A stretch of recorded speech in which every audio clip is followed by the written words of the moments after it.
A la sombra de los grandes árboles dialogaban dos hombres. Tras ellos se abría la gigantesca dimensión del bosque de los cedros, de cuyo interior llegaba un sonido de leñadores que cantaban y un estruendo de troncos que caían. Por la explanada que descendía hasta las riberas del río se desparramaba un grupo de carros cuyas mulas desuncidas pastaban en la hierba. Hombres corpulentos transportaban la madera y la apilaban junto a los carros y después volvían a su tarea en el interior del bosque, abriendo senderos, desbrozando y talando hasta el ocaso. «Es la mejor madera», insistió uno de los comerciantes, un hombre delgado de ojos centelleantes. «No dudes que estás haciendo un gran negocio». Su obeso cliente examinaba con cuidadosos ojos de naviero cada uno de los troncos que salían de la espesura. Aunque al principio la madera del bosque sagrado se había empleado solo para la construcción de santuarios, una especie de desagravio a la divinidad, con el tiempo hombres emprendedores habían hecho campaña para buscar compradores en las ciudades de la costa del mar superior, donde se armaban navíos que llegaban hasta las islas del océano. En efecto, asintió el otro con la complacencia del cliente que se deja convencer por las melifluas palabras de un vendedor hábil. Con esa madera me haré de una verdadera flota comercial que me permitirá inundar los mercados de metales occidentales. Y añadió con taimada sonrisa: el bronce de buena calidad no deja de subir de precio y solo es posible conseguirlo con estaño de esas malditas y lejanas islas. El hombre delgado desplegó una sonrisa de satisfacción. Qué bien había hecho en invertir en el monopolio de aquella parte del bosque. Hubo de pujar alto en la subasta dominada por las conocidas organizaciones de compraventeros, pero el sector era el más accesible desde el curso alto de los grandes ríos y su organización contaba con un sistema eficaz de distribución, por lo que había amortizado muy pronto su desembolso y si las cosas no cambiaban, amasaría una fortuna. Pero un grito interrumpió sus felices pensamientos. Vino del fondo del bosque y le siguió una serie de alaridos de pánico. En un único y dramático instante, el comerciante vio cómo sus empleados abandonaban el bosque ciegos de miedo. «¿Qué ocurre?», gritó, alzando los brazos en vano. Un operario lo miró con las entrañas encogidas y le dirigió la palabra sin detenerse en su carrera. «Ubaba ha vuelto», gritó, y se alejó hacia el río, repitiendo enloquecidamente: «Ubaba ha vuelto». La letanía resonó pesadamente en los oídos de los comerciantes y el naviero miró al hombre delgado con un gesto de ansiedad. «No es posible, no es posible», gritaba este último sin dejar de agitar los brazos. «Fue muerto hace mucho tiempo». Pero he aquí que se escuchó un estremecimiento de ramas quebradas y del mundo verde surgió un hombre felino e hirsuto vestido con una piel de león. Su silueta vigorosa causaba espanto. Su rostro era una máscara de hierro. Los dos mercaderes se quedaron inmóviles como pájaros sobre los que se cierne un ave de presa. El hombre delgado gritó, haciendo girar sus ojos cuando una mano feroz le llevó la muerte. El naviero se dejó matar como una cebada víctima sacrificial y cayó sobre la hierba como una bola oscura. Sus sueños habían huido y sus vidas volaban hacia el regazo de sus dioses, pero sus cuerpos yacieron para siempre en la linde del bosque, con las cabezas partidas, porque nadie fue valiente para aventurarse a recogerlos. El hombre vestido con una piel de león vio cómo los leñadores se dispersaban por la llanura más allá del río, y sin dedicar una mirada a los cadáveres, volvió bajo los sagrados cedros y desapareció. Solo los pájaros vieron cómo de sus ojos hinchados se desprendían gruesas lágrimas como copos de nieve derretida.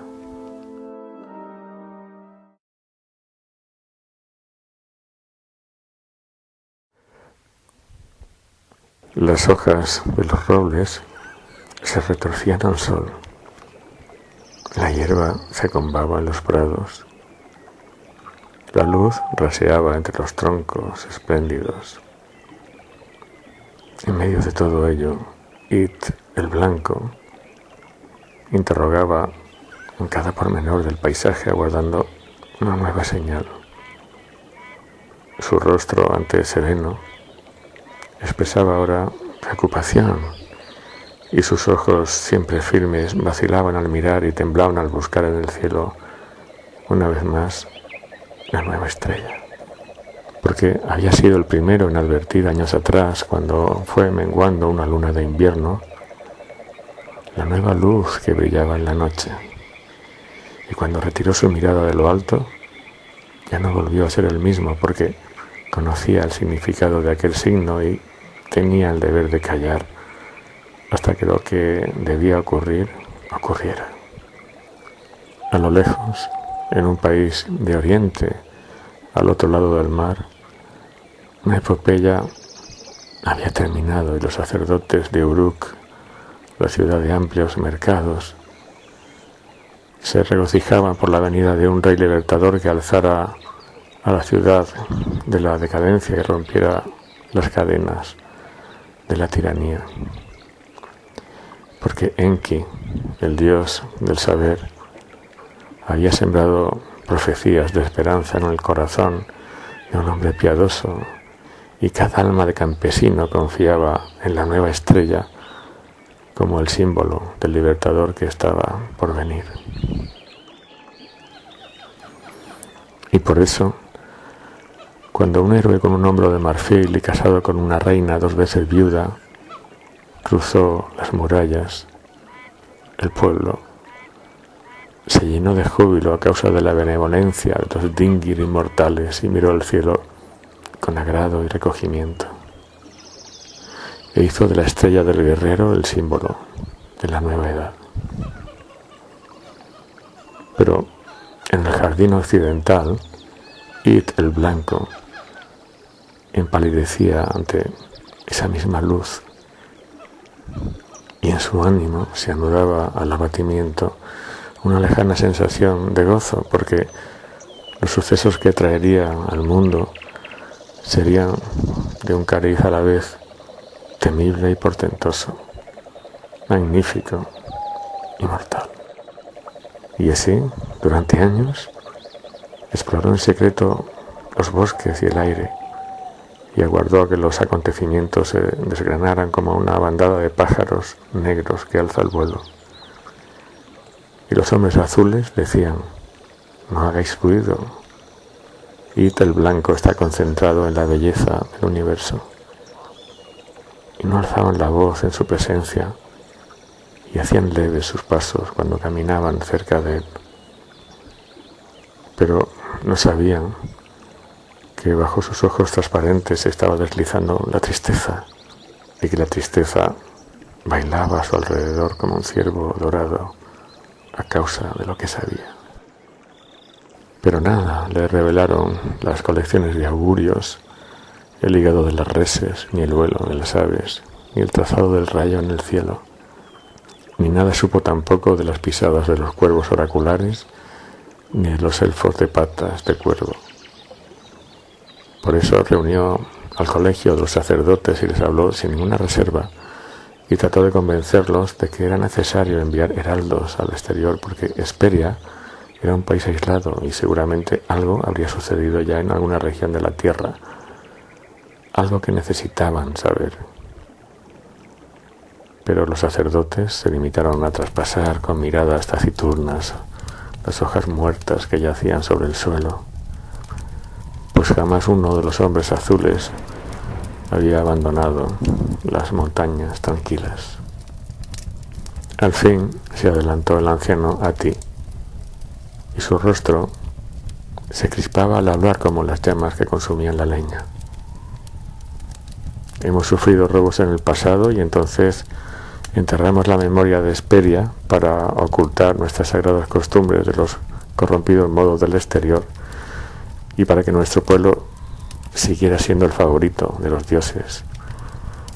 Desde los días de Idar Dorain no hemos tenido guerras, pero si establecemos contacto con los países del exterior, vendrán los navegantes y los ejércitos de armas de bronce y traerán mercaderes que intentarán comprar la tierra y esclavizar a nuestros hijos. Y el Blanco meditó la respuesta porque cuanto había dicho Ati era dramáticamente cierto. Pero el mundo ya nunca volvería a ser como antes y sabía que algo terrible ocurriría de todos modos, porque el destino en aquella hora estaba decidido desde antes de que la primera semilla de roble llegase a Hesperia. Por eso usó su autoridad para decretar que 3 emisarios partieran a la búsqueda de noticias. 3 emisarios partieran a la búsqueda de noticias. Y en breve plazo su voluntad fue ejecutada y 3 jóvenes atravesaron las montañas negras y se separaron del país de sus padres. Y aquel día comenzó el futuro. Delante de ellos la tierra se extendió amplia y amenazante, y cuando sus pasos sonaron en suelo extraño, se sintieron abandonados en la intemperie, como si la noche penetrante llenara sus huesos de oscuridad, como si el cielo que colgaba sobre ellos no fuera semejante al propio cielo, cuya muchedumbre de estrellas conocían y que desde niños había guardado sus sueños. Entre los campos de cebada, jadeante y débil, se arrastraba una figura envuelta en mantos. Los centinelas de la puerta del río la observaron desde lejos y había algo obsesivo en su paso, algo tenaz y agonizante que les impedía apartar los ojos de él. Al cabo de un tiempo interminable, la figura se aproximó a las espléndidas murallas de Uruk. Se detuvo y alzó su rostro hacia ellas. A su espalda, oleadas de viento hacían ondular la cebada y más al fondo discurría el verdoso Éufrates. El extraño permaneció unos instantes contemplando los baluartes de la ciudad de amplios mercados y su gesto era implorante y patético. Se acercó al umbral de la enorme entrada, aquella que fue franqueada por Enkidu cuando su paso desató una leyenda, y se dirigió a los guardianes. Era un anciano, un hombrecillo noble y frágil, casi acabado, cuyas mejillas congestionadas enunciaban el llanto. Decidme, ¿se encuentra en Uruk el rey Gilgamesh?, preguntó con un hilo de voz. Un soldado se adelantó y después de examinarlo de arriba a abajo, habló así. ¿De dónde vienes tú? ¿Qué tan mal te han informado? ¿No sabes que Gilgamesh ya no reina en Uruk, sino que se marchó al bosque de los cedros desde que hace años murió la reina? El viejo se quedó con los ojos inmóviles clavados sobre el rostro juvenil, sin alterar un músculo, sin parpadear. Parecía la imagen viva de la incredulidad y la ruina. Decidme, añadió después de una larga pausa, ¿por qué tomó vuestro rey esa decisión? ¿No era feliz? Sí, sí que lo era, le contestaron. Al menos hasta que murió Ismir y quedó viudo. Todo ocurrió cuando una mañana ella dijo que había llegado el momento de marcharse, de volver al mar, según cuentan. Dijo algo así como que pertenecía a la vieja época del mundo y que esa época terminaría pronto, porque se avecinaban grandes acontecimientos, pero no aclaró cuáles, o el pueblo no los conoce al menos. El caso es que él la acompañó hasta las aguas del Golfo, donde desembocan los grandes ríos, y la reina volvió al mar de donde había salido, como dicen las canciones.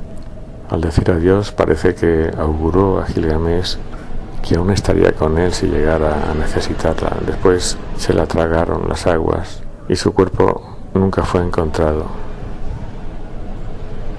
El rey no volvió a Uruk, sino que se marchó al norte por el curso del río, como hizo 20 años atrás en compañía de su amigo Enkidu, del que sin duda habrás oído hablar. ¿Qué sabéis de él?, inquirió el viejo con voz viva. En su viaje, dijo el joven centinela, se cruzó con varias partidas de pastores trashumantes y les encargó un triste mensaje para Uruk. Ya no volvería a pisar la tierra de Kalam. Aún se sentía en deuda con los dioses celestiales y quiso lavar sus últimos pecados a su servicio en el bosque de los cedros, porque desde la muerte de Uaba los reyezuelos de los alrededores no han cesado de talar los árboles que pertenecen a los dioses. Se marchó sin armas ni pertrechos. A donde iba no los necesitaba porque se había convertido en un gran asceta, y nadie sabe las visiones místicas que le sobrevendrán en aquella soledad tan cerca de Enlil, cuya palabra decreta el destino. Las facciones del anciano relajaron su tensión y pareció discurrir con complacencia sobre el destino que había transformado a Gilgamesh en lo contrario de lo que apuntaba su díscola juventud. Uno de los guardias, el de rostro más afable y más joven, le habló así: anciano, aunque ya no esté Gilgamesh, entra en la ciudad para que los médicos del templo cierren tus llagas abiertas y tu rostro pueda desprenderse de esa expresión de cansancio. El viejo le dedicó una mirada sorprendida y llena de efusión. Dime, soldado, ¿cuál es tu nombre?, preguntó. Me llamo Ur-Nana, declaró el muchacho. Pues bien, Ur-Nana, los médicos de la bendita Uruk no pueden cerrar mis llagas, ni sus camastros de vellones de carnero pueden aliviar mi cansancio. Pero tú, sé bendito entre todos los hombres del país de Kalam, y que tus años sean prolongados y tu progenie vigorosa, porque te has apiadado de mí. Otro santón, interrumpió intempestivamente el centinela de más edad. Por Enlil, estoy harto de escuchar viejos estrafalarios y locos de Atar que se creen profetas o dioses recién nacidos. Vete ahora, anciano, o de lo contrario la gente te apedreará y no seré yo quien los detenga, porque el pueblo está cansado de presagios funestos. ¿De qué presagios hablas?, preguntó el anciano sin alterarse. Kula Dava ha muerto de vejez, pero habló de nuevo antes de morir, explicó amablemente el joven, y profetizó que un día, misteriosamente, desaparecerá la espada del rey de Uruk, y ese día cambiará el mundo y comenzará la nueva época. Quizás la nueva época de la que hablaba Ismir. Pero esa espada no va a desaparecer, interrumpió el otro soldado, porque está bien custodiada y solo se la expone una vez al año, en Año Nuevo y en las coronaciones reales. Esa espada nunca ha traído ninguna época nueva, como no sea la que trae el nuevo rey con sus reformas y sus criterios, y desde luego no va a desaparecer donde está guardada, de manera que todo lo que decís vosotros, los viejos místicos, no es más que pura patraña para conseguir una moneda de cobre o un plato de comida caliente. Pero nosotros somos guardianes reales y como tales gente instruida, así que aléjate, ave de mal agüero, no nos perturbes más con tus suspiros, porque de lo contrario daremos tu carne como comida a los famélicos perros de la ciudad. El paciente anciano le dirigió una mirada dulce y le habló como un padre a un hijo irritado. Tu abuelo era un buen hombre y también tu padre, Ki-Enki. Pero no te alteres, buen Ki-Enlil. Tú también lo eres. Y olvida tu amargura. Aunque tu mujer perdió a su hijo, la pasada primavera se encuentra encinta otra vez. El hombre lo miró con ojos desencajados. Cuida que el chico sea un buen hijo de Uruk, añadió el anciano, y sin más se dio la vuelta y se marchó. aunque Uruk de amplios mercados estaba entrañada en su corazón y en los recuerdos que de su dulce juventud le emanaban a borbotones, no caminó entre sus canales ni entre sus calles estrechas. Buscaba a Gilgamesh y sus delgadas sandalias comenzaron a desandar el largo camino andado, y su figura, ruinosa y digna como los restos de una torre legendaria, se envolvió en el polvo de los llanos cuando nuevas rachas de viento soplaron en las riberas del Éufrates, rizando las aguas, encorvando los juncos e impulsando el vuelo de las golondrinas. Pobre viejo, murmuró el centinela más joven mientras su mirada aún los buscaba cerca del horizonte. ¿Quién será?, añadió el otro, como despertando de un dolor turbulento. ¿Cómo sabía? ¿Te has fijado en sus ojos? No parpadeaban. No, añadió el joven como ausente, su mirada colgada del río verde. No parpadeaban. Uruk siguió envejeciendo.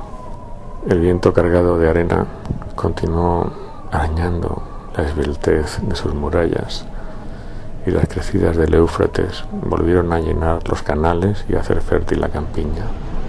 Pero nunca más la ciudad de amplios mercados volvió a ver a aquel anciano delgado que le había dedicado un adiós último y amargo. Y por ello, la última maravilla que ocurrió en Uruk fue la desaparición de la espada del rey poco antes del final.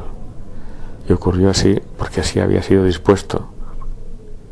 Y la espada se esfumó sin que nadie explicara cómo, pero así debía ser para que la historia del mundo llegara a ser lo que fue después. Y Ur-Nana nunca supo la identidad del anciano, pero llegó a cumplir muchos años y su prole fue numerosa y llena de salud. Y sus hijos mantuvieron su ancianidad de manera tan excelente que aún en sus últimos días, cuando aquella época del mundo ya había terminado, continuó evocando una y otra vez en su memoria el recuerdo de aquel encuentro al pie de las murallas, una tarde de verano durante su lejana juventud. En las planicies de Makassar pululaban los segadores. Las mujeres preparaban el molino y se extraían poco a poco de los corrales los instrumentos de la trilla, igual que todos los años. Pero aquel año no se parecería a ningún otro, a causa del grupo de sacerdotes vagabundos que apareció por el camino que venía de las tierras bajas del norte. Escuálidos, cubiertos de túnica de color azafrán y haciendo sonar instrumentos musicales. Cuando la gente sencilla de Makassar se arremolinó en torno a ellos, alzaron la voz como los antiguos profetas y proclamaron que la comarca debía de alegrarse porque había nacido un nuevo Dios, y ellos, sus sacerdotes, lo traían consigo para enseñarlo a la tierra de que era dueño.